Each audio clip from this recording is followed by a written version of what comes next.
मित्रों, आज अपने साहित्यिक एपिसोड में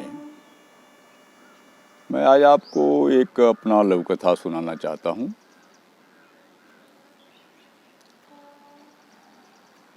शीर्षक है वह बेहद खुश है।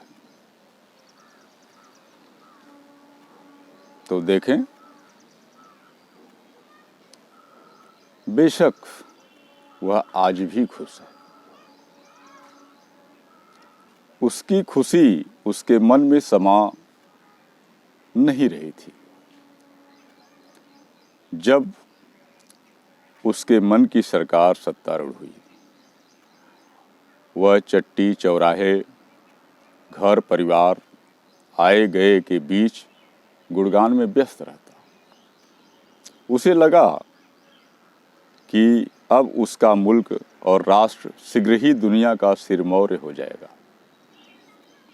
उसके लिबास तो नहीं बदले, मगर उसका मन उन रंगों को देखकर बल्लों उछलता और बड़े स्नेह से दिखता।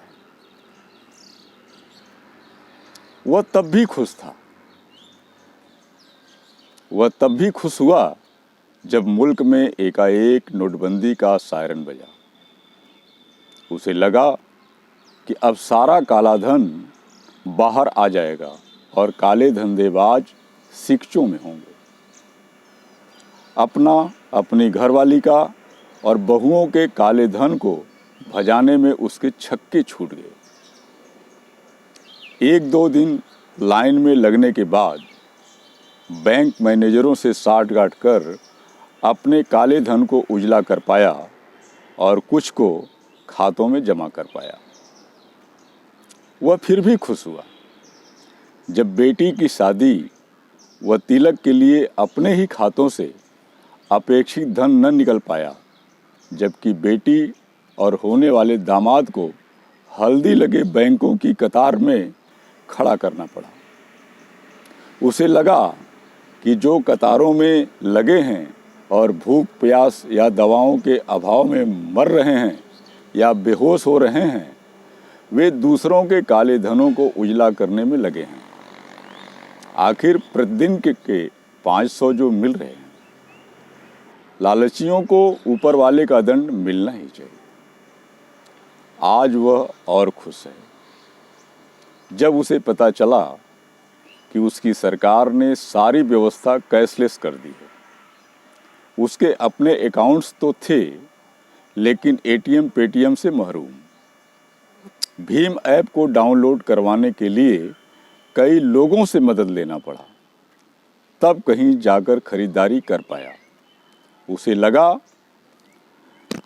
कि सच अब सारा भ्रष्टाचार, आकाशवृत्ति और घोटाला पकड़ा जाएगा। हाँ, मुल्क में 83% आवाम जिनकी आमदनी तुलनात्मक तौर पर 20 रुपये प्रतिदिन है, उनका क्या होगा, वह बगलें झाँकने लगता। और आज तो वह बेहद खुश था जब सरकार ने जीएसटी लागू कर दिया। वह चहक कर बोला कि अब देखो ऊँट कैसे आता है पहाड़ के नीचे। बिचौलियों ने खूब लूटा। 1 रुपये की सामान पर 10 रुपये का मूल्य छपता। सभी हमें लूट रहे थे। अब समझ में आएगा, पूरे मुल्क में एक रेट होगा। हालांकि वह एक सामान्य दुकानदार था।